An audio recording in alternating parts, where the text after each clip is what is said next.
Aksi nyata modul 1.4.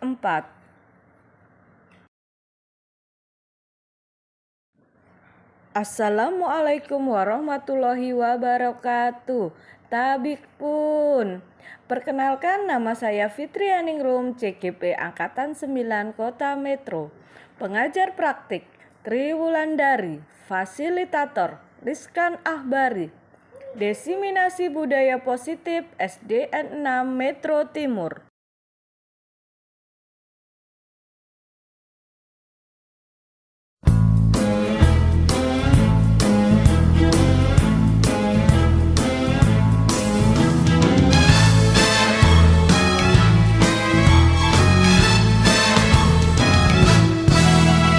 Kadang ku takut dan gugup, dan ku merasa tak sanggup melihat tantangan di sekitarku.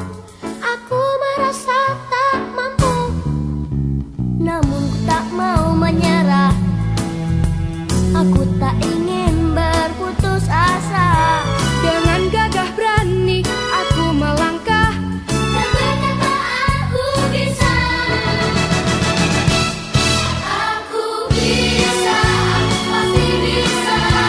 Ku harus terus berusaha. Bila ku gagal, itu tak mengapa. Setidaknya ku tak mencoba. Aku bisa, aku pasti bisa. Ku tak mau berputus asa. Coba terus coba sampai ku bisa. Aku pasti bisa.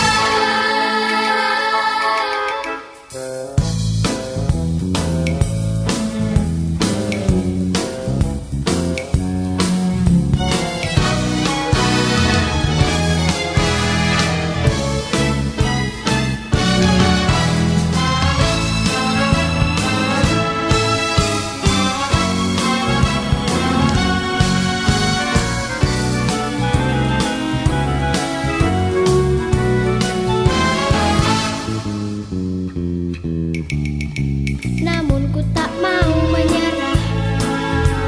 Aku tak ingin berputus asa. Dengan gagah berani aku melangkah dan berkata aku bisa.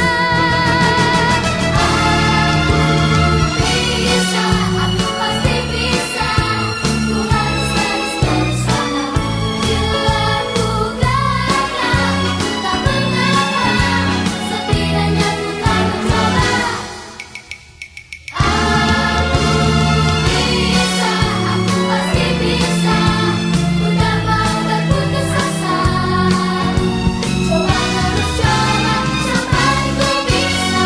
Aku pasti bisa. Aku bisa, aku pasti bisa.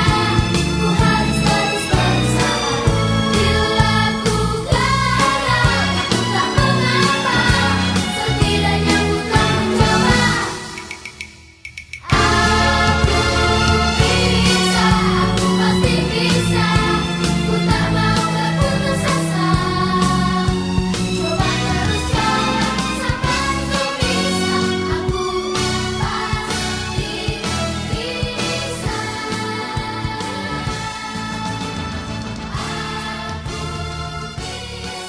Aku pasti bisa.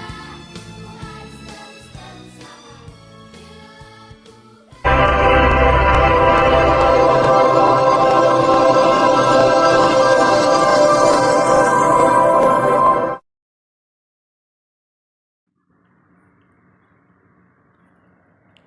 Video desiminasi budaya positif di SDN 6 Metro Timur.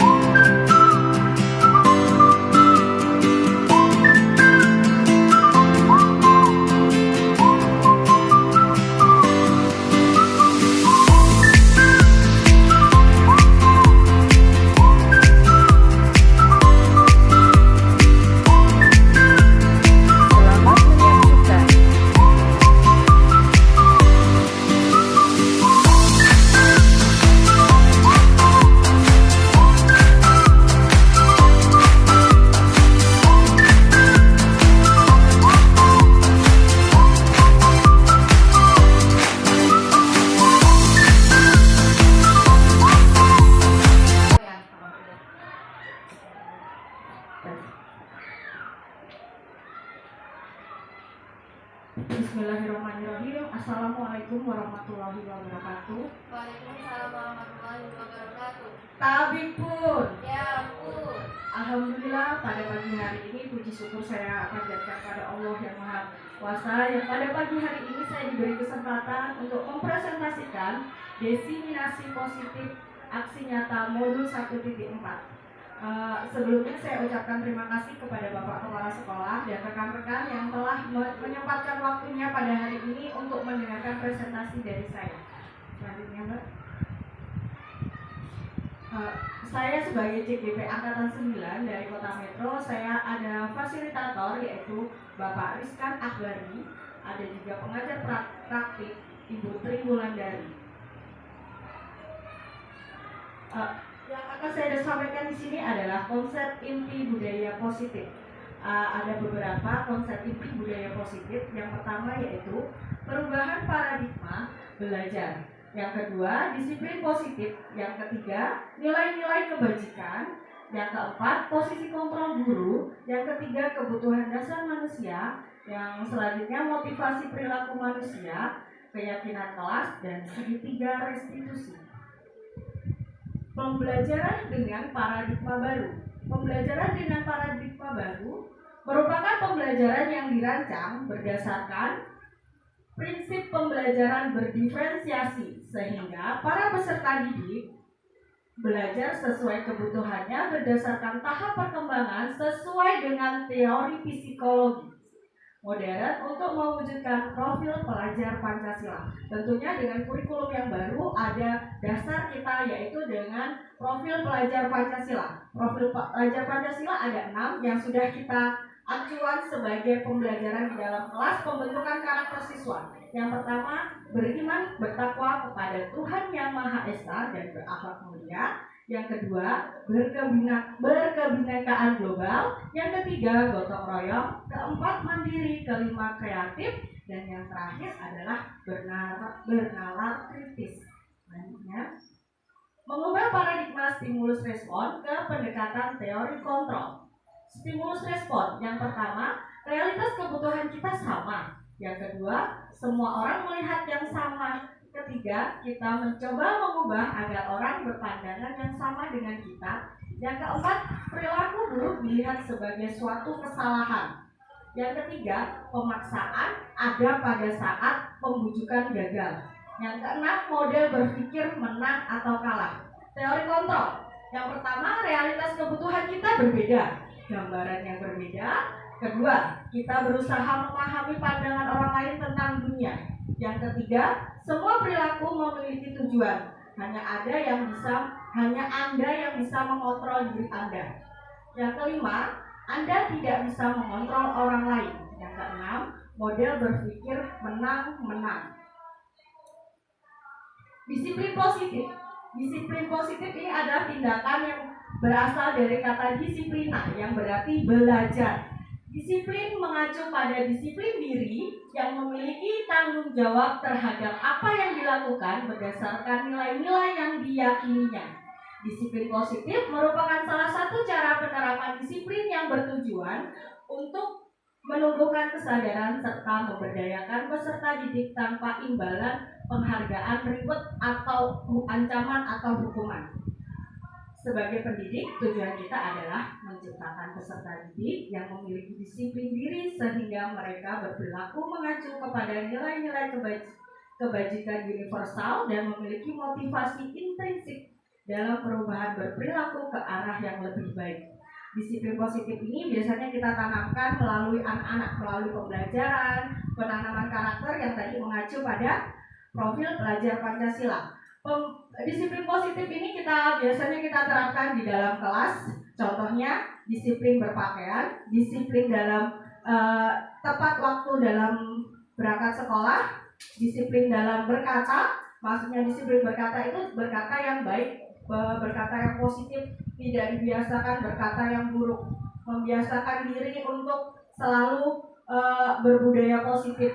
Dengan kebiasaan positif, tentu insya Allah akan menjadi budaya positif bagi anak-anak dan bekal mereka untuk menjadi karakter yang lebih baik. Jadi guru juga mempunyai PR, bukan hanya mengajar, tapi juga mendidik.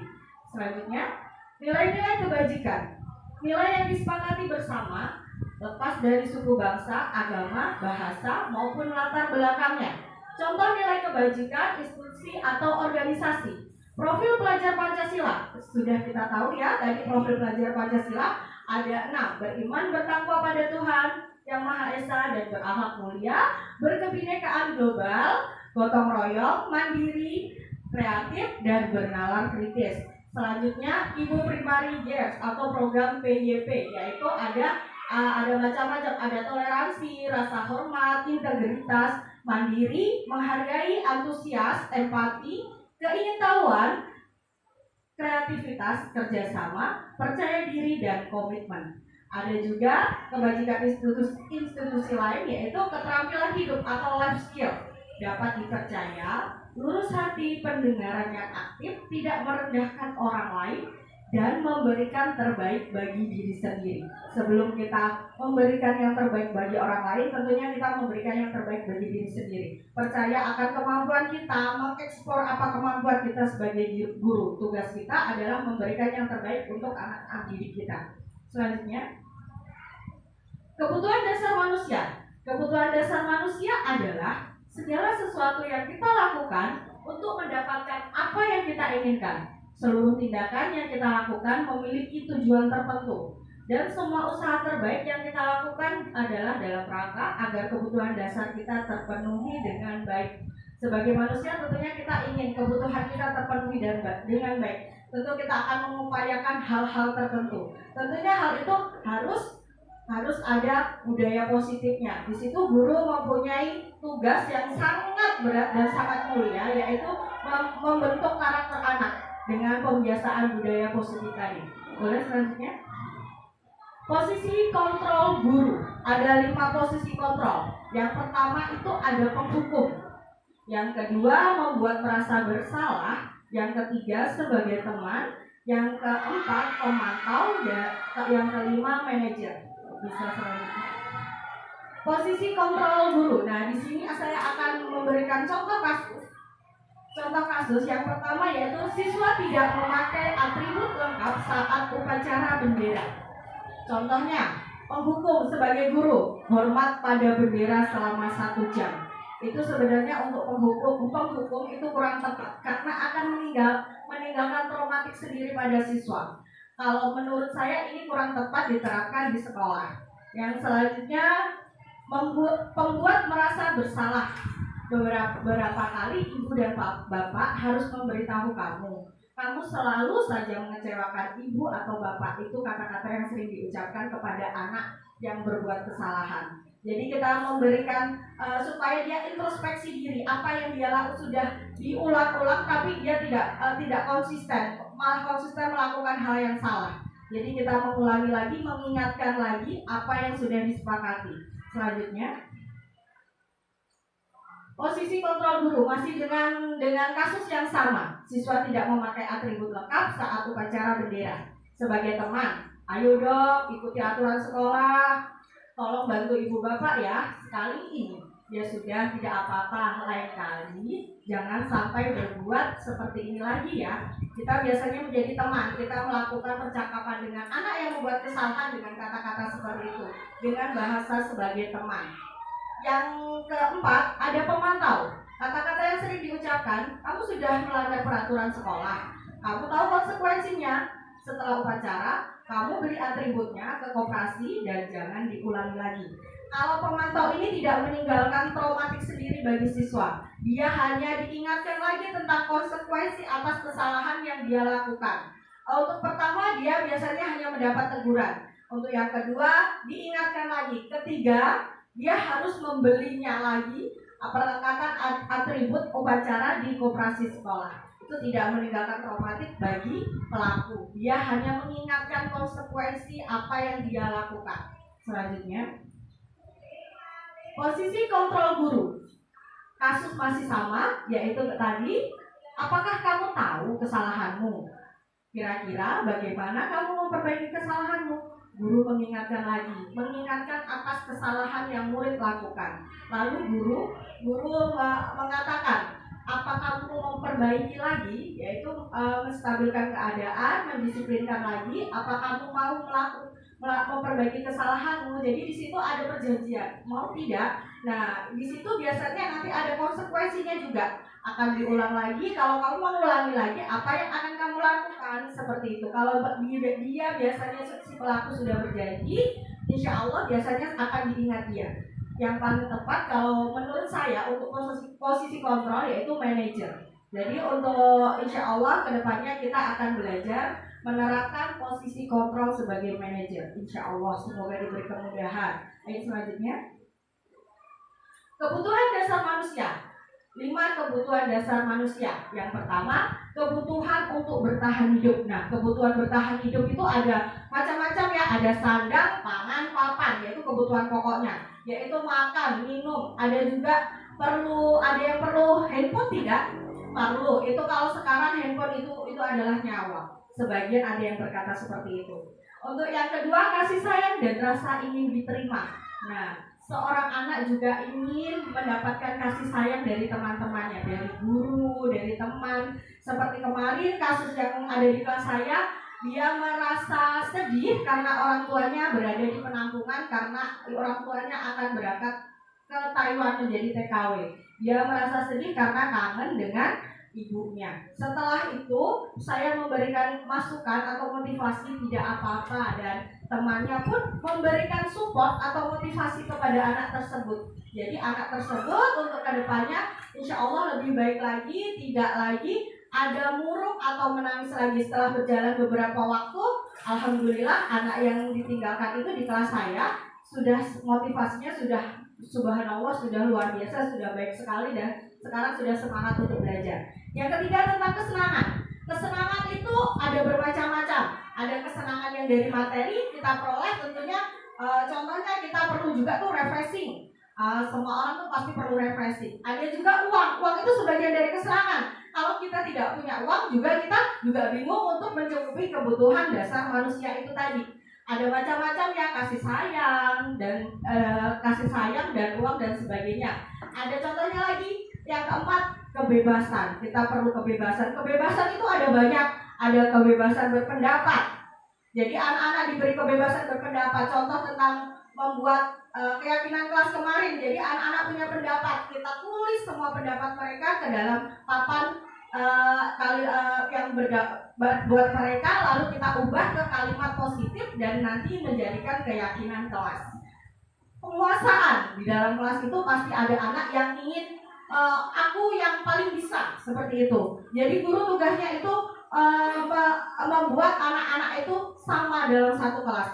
Walaupun di dalam satu kelas itu nanti ada ketua kelas. Semua ada tugas masing-masing. Jadi kita memberitahu mereka tugas sebagai ketua kelas ini, wakil dan ini semua mempunyai hak yang sama juga belajar. Dan kalau untuk menyiapkan di depan atau memimpin doa bisa bergantian, bukan tugas mutlak dari ketua kelas. Jadi seperti itu. Jadi semua bisa merasakan tugas yang pertama, yang penguasaan itu. Selanjutnya, nah di sini saya ada pertanyaan reflektif. Iva kurang menguasai pelajaran matematika, sehingga pada saat pembelajaran tersebut berlangsung, dia lebih banyak berdiam diri atau menggambar di buku pelajarannya.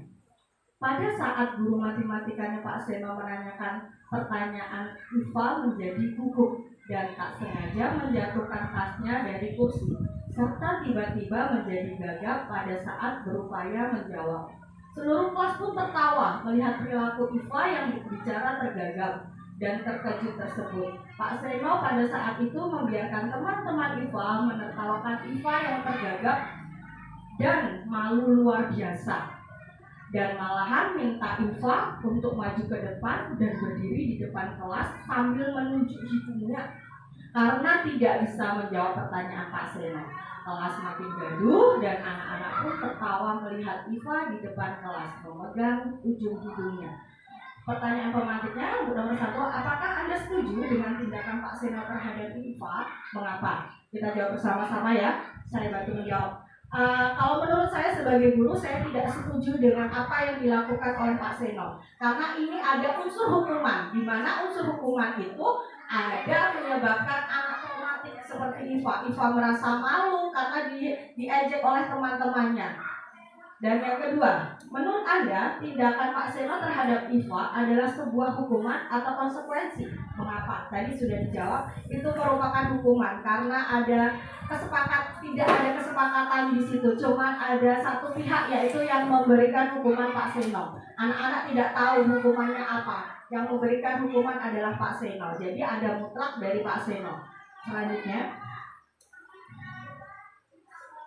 hukuman, konsekuensi, dan restitusi. Apa itu hukuman? Hukuman bersifat tidak terencana atau tiba-tiba. Anak atau murid tidak tahu apa yang akan terjadi dan tidak melibatkan. Hukuman bersifat satu arah, seperti yang saya jelaskan tadi. Hukuman bersifat satu arah, yaitu guru yang memberikan keputusan. Tidak ada andilnya murid hanya menerima hukuman. Hukuman bersifat satu arah dari pihak guru yang memberikan, dan murid hanya menerima satu hukuman tanpa melalui kesepakatan atau pengarahan dari pihak guru, baik sebelum atau sesudahnya. Hukuman yang diberikan bisa berupa fisik maupun psikis. Murid atau anak disakiti oleh suatu perbuatan atau kata-kata. Seperti kasus Pak Seno tadi ya. Tadi di situ Iva merasa malu. Ada hukuman yang satu arah. Pak Seno memberikan hukuman secara langsung. Dia tidak ada kesepakatan di awal dulu, tidak ada konsekuensi, langsung ada hukuman. Jadi Iva merasa malu tadi dengan memegang hidungnya di depan kelas, ada rasa traumatik juga di situ. Selanjutnya, apa itu konsekuensi? Konsekuensi adalah sudah terencana atau disepakati, sudah dibahas dan disetujui oleh murid dan guru. Umumnya bentuk-bentuk konsekuensi dibuat oleh pihak guru dan murid sudah mengetahui sebelumnya konsekuensi yang akan diterima bila ada yang melakukan pelanggaran.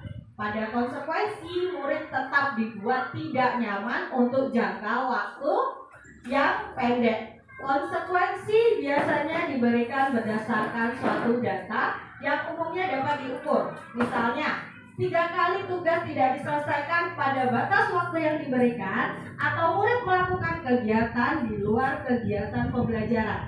Misalnya mengobrol, maka murid tersebut akan kehilangan waktu bermain. Jadi di situ cuma dipotong waktu bermainnya, tidak ada hukuman yang bersifat fisik dan harus menyelesaikan tugas karena ketertinggalannya. Peraturan dan konsekuensi yang mengikuti ini sudah diketahui sebelumnya oleh murid. Sikap guru di sini senantiasa memonitor murid, jadi tetap ada pengawasan guru. Walaupun dia tidak selesai mengerjakan, tetap di situ guru sebagai pemantau, tidak pergi dan gurunya tidak istirahat, tetap memantau keadaan siswa tersebut. Selanjutnya, apa itu restitusi? Restitusi adalah proses menciptakan kondisi bagi murid untuk memperbaiki kesalahan mereka, sehingga mereka bisa kembali pada kelompok mereka dengan karakter yang lebih kuat. Itu menurut Gosen 2004. Restitusi juga merupakan proses kolaborasi yang mengajarkan murid untuk mencari solusi untuk masalah mereka dan membantu murid berpikir tentang orang seperti apa yang mereka inginkan dan bagaimana mereka harus memperlakukan orang lain. Weisem, Gosen 1996. Selanjutnya, posisi kontrol restitusi. Yang pertama tadi ada penghukum, kedua pembuat merasa bersalah, ketiga teman, keempat pemantau, dan kelima sebagai manajer.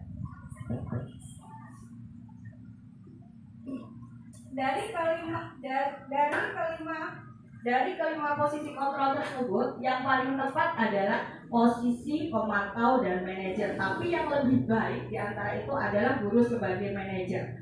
Oke, selanjutnya, masuk ke keyakinan kelas. Mengapa keyakinan kelas? Mengapa tidak peraturan kelas saja? Kita Kita bahas di sini ya. Bisa naik selanjutnya. Keyakinan kelas menekankan seseorang akan lebih memotivasi dari dalam. Seseorang akan lebih tergerak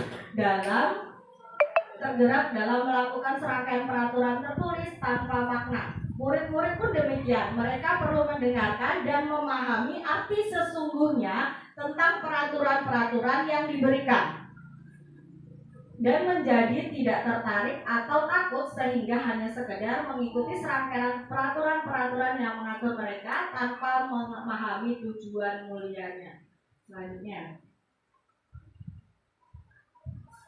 Nah, di sini saya mencoba membuat keyakinan kelas yang kemarin sudah saya coba di kelas 1, walaupun hasilnya mungkin belum begitu sempurna, tapi sudah melalui proses-proses yang anak mengeluarkan pendapat, berbicara. Jadi di situ semua hak-hak anak terpenuhi.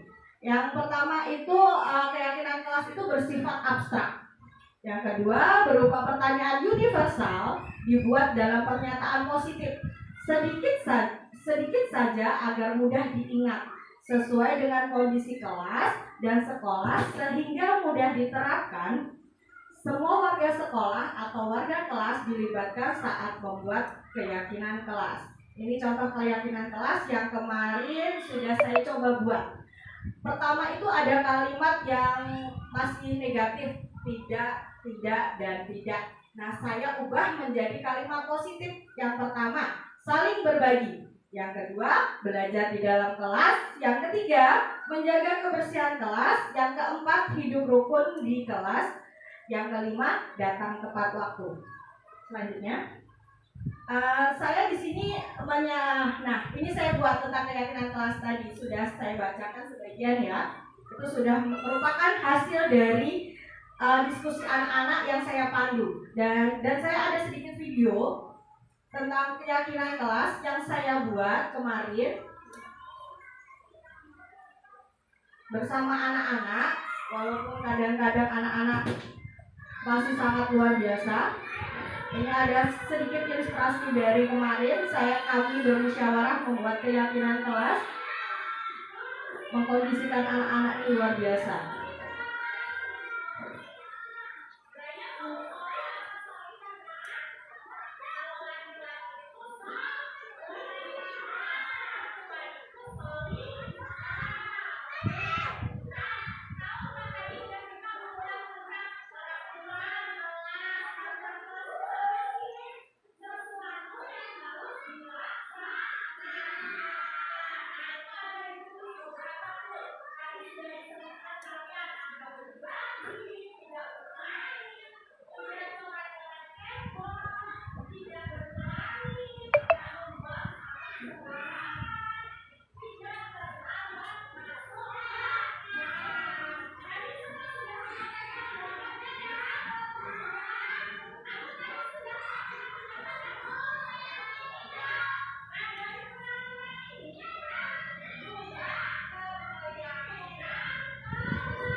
Nah, itu tadi sedikit ilustrasi tentang diskusi saya dengan anak-anak membuat keyakinan kelas. Memang sangat seru, masya Allah luar biasa anak-anak ini. Keren juga, banyak pendapat yang mereka keluarkan. Dari situ saya membuat keyakinan kelas menggunakan kalimat positif. Dari beberapa pernyataan mereka, saya membuat keyakinan 5 keyakinan. Yang pertama, saling berbagi. 2, belajar di dalam kelas. 3, menjaga kebersihan kelas. Yang keempat, hidup rukun. Yang kelima, datang tepat waktu. Itu contoh keyakinan kelas 1A. Sebenarnya masih banyak lagi yang kalimat positif yang bisa saya masukkan, tapi untuk intinya saya mengambil 5 kesepakatan anak-anak itu dulu. Bisa dilanjutkan? Sudah, next. Nah, sekarang tentang segitiga restitusi. Segitiga restitusi adalah suatu proses dialog yang dijalankan oleh guru atau orang tua agar dapat menghasilkan murid yang mandiri dan bertanggung jawab. Selanjutnya, dalam segitiga restitusi ini ada macam-macam kegiatan. Yang pertama itu menstabilkan identitas, yang kedua validasi tindakan yang salah, yang ketiga menanyakan tentang keyakinan. Itu tahap-tahapan dari segitiga restitusi. Yang pertama, menstabilkan identitas. Berdasarkan prinsip kita membuat kesalahan adalah bagian dari proses pembelajaran. Berbuat salah itu wajar. Tidak ada manusia yang sempurna. Ibu atau bapak juga pernah melakukan itu. Ibu, bapak tidak mau mencari siapa yang salah, tapi ibu atau bapak ingin mencari solusi dari permasalahan ini. Kamu berhak merasa begitu. Selanjutnya, validasi tindakan yang salah. Berdasarkan prinsip setiap perilaku berupaya memenuhi suatu kebutuhan tertentu. Kamu pasti punya alasan mengapa melakukan hal itu. Padahal kamu bisa melakukan yang lebih buruk dari ini ya. Kamu patut bangga karena telah melindungi sesuatu yang penting buatmu. Kamu melakukannya karena mempertahankan sesuatu yang penting bagimu. Menanyakan keyakinan. Berdasarkan prinsip teori kontrol, bahwa pada dasarnya kita termotivasi secara intrinsik. Ada keyakinan kelas itu. Nilai-nilai apa yang telah disepakati bersama? Seperti apa gambaran sebuah kelas yang ideal menurut kamu? Kamu ingin menjadi orang yang seperti apa? Selanjutnya.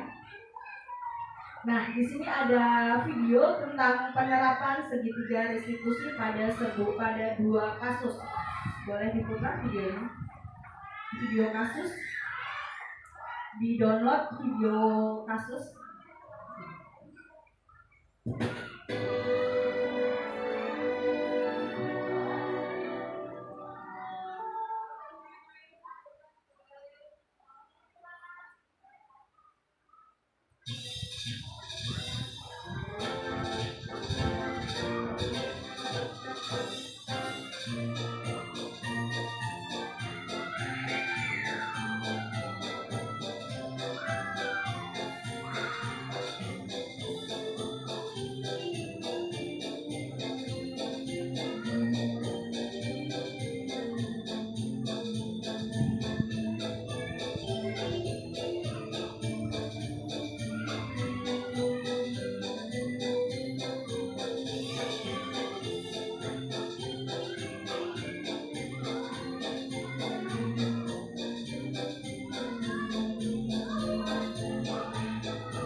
kasus yang kedua.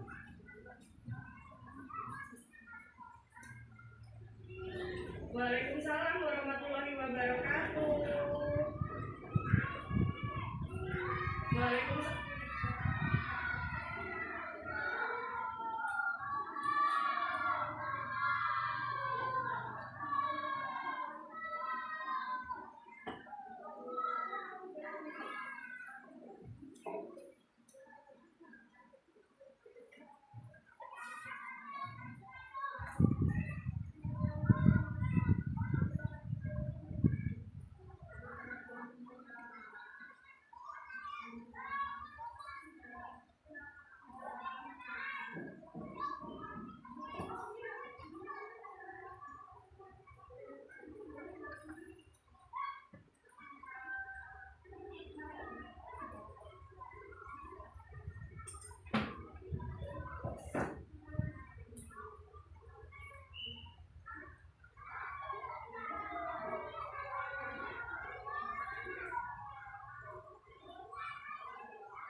Itu tadi ada dua ilustrasi kasus yang kelas saya, yaitu tentang Iva dan Afriza. Bisa dilanjutkan lagi Mbak? Di bagian terakhir ada bagian penutup. Dalam penerapan program disiplin positif, hendaknya guru memiliki standar kepribadian, profesional dan sosial yang baik, di mana guru mampu merefleksikan dirinya dalam posisi kontrol saat ini. Bagaimana perjalanan dirinya sebagai among atau manajer yang menuntut murid-muridnya menjadi manusia yang mandiri, merdeka, dan bertanggung jawab. Itu tadi dari ilustrasi kasus tadi, guru mempunyai tugas yang Masya Allah sangat mulia dan luar biasa. Kita dituntut tidak hanya cuma mengajar, tapi kita juga mendidik bagaimana kita menjadi contoh yang baik bagi anak-anak kita, melakukan pembiasaan positif yang nantinya akan terbentuk karakter anak-anak yang positif juga, karakter yang baik sesuai dengan profil pelajar Pancasila, kurikulum Merdeka Belajar yang kita terapkan saat ini. Tugas kita sebagai guru sangat besar, tidak hanya di rumah, di sekolah, kita juga sebagai pendidik. Pendidik itu tugasnya itu tadi luar biasa. Anak-anak menjadi tanggung jawab kita, tidak hanya di bagian akademik, non-akademik kita juga mempunyai andil di situ. Pembiasaan positif insya Allah akan menjadi budaya positif. Dalam kesempatan ini saya ucapkan terima kasih karena saya diberikan waktu kepada teman-teman yang sudah hadir dan ikut dalam partisipasi dari presentasi saya dan melihat dari hasil desiminasi saya ini. Kepada Allah saya mohon ampun atas segala kesalahan dan saya ucapkan terima kasih juga kepada kepala sekolah dan rekan-rekan. Ada sedikit pantun dari saya. Nanti dibilang cakep ya Bapak Ibu Guru. Hari Sabtu bersih-bersih. Pasang bendera berkibar-kibar. Cukup sekian dan terima kasih. Maaf jika presentasinya panjang dan lebar. Terima kasih dan saya akhiri. Wabillahi taufiq wal hidayah. Wassalamualaikum warahmatullahi wabarakatuh. Waalaikumsalam warahmatullahi wabarakatuh.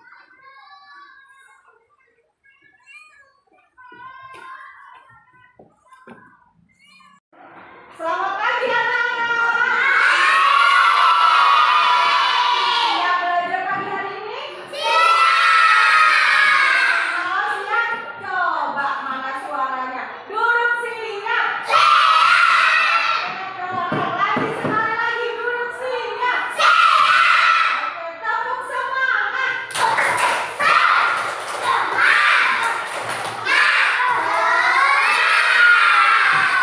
mantap keren.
Oke.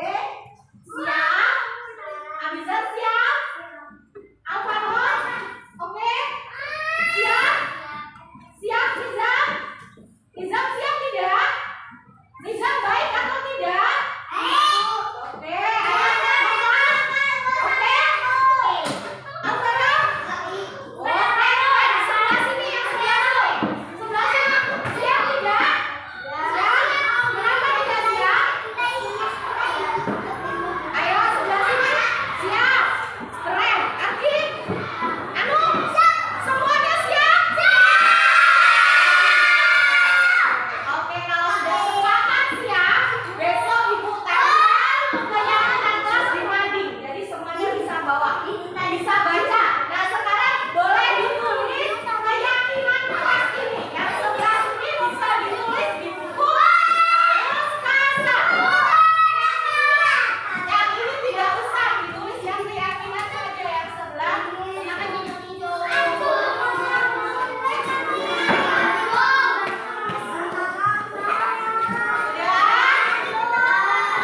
Sekarang coba boleh ditulis ya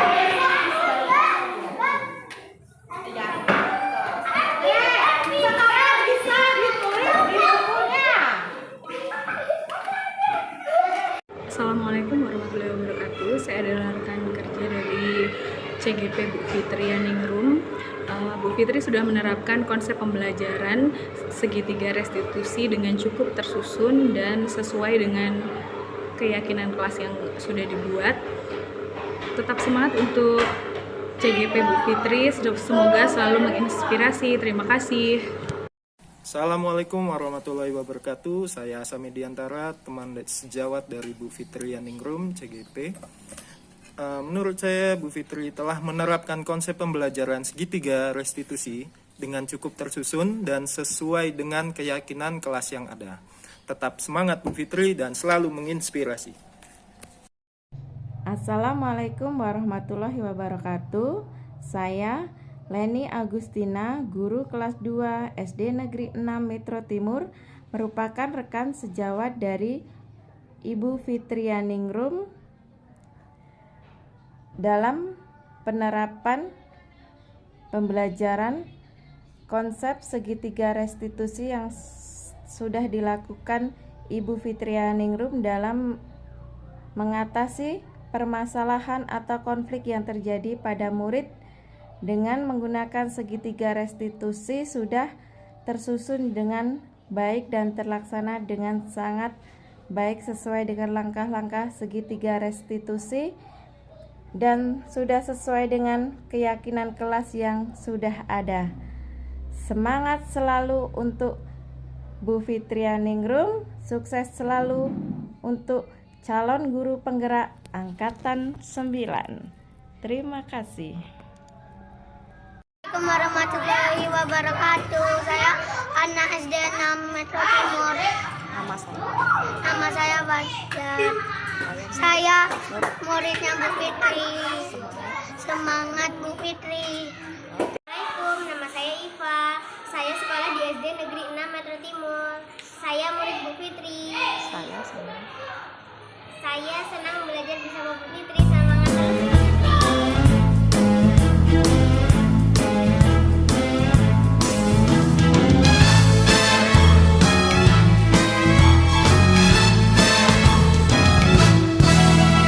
Kadang ku takut dan gugup, dan ku merasa tak sanggup melihat tantangan di sekitarku. Aku merasa tak mampu, namun ku tak mau menyerah. Aku tak ingin berputus asa. Dengan gagah berani aku melangkah, dan berkata aku bisa. Aku bisa, aku pasti bisa. Ku harus terus berusaha. Bila ku gagal,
Alhamdulillah, terima kasih atas kerjasama dan dukungan dari kepala sekolah, teman sejawat, dan stakeholder yang ada di lingkungan Sekolah SDN 6 Metro Timur, sehingga aksi nyata modul 1.4 telah terlaksana. Adapun kesalahan dan kekurangan saya minta maaf, dan kepada Allah saya mohon ampun. Semoga ke depan lebih baik lagi.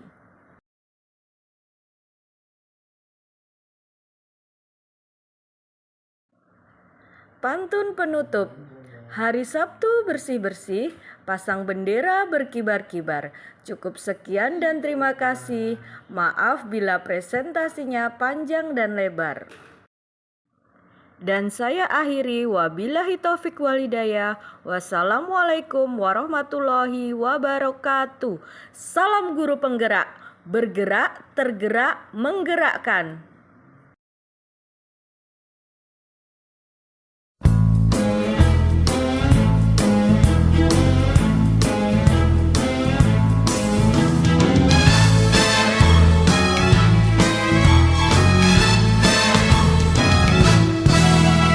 Kadang ku takut dan gugup, dan ku merasa oh tak sanggup melihat tantangan di sekitarku.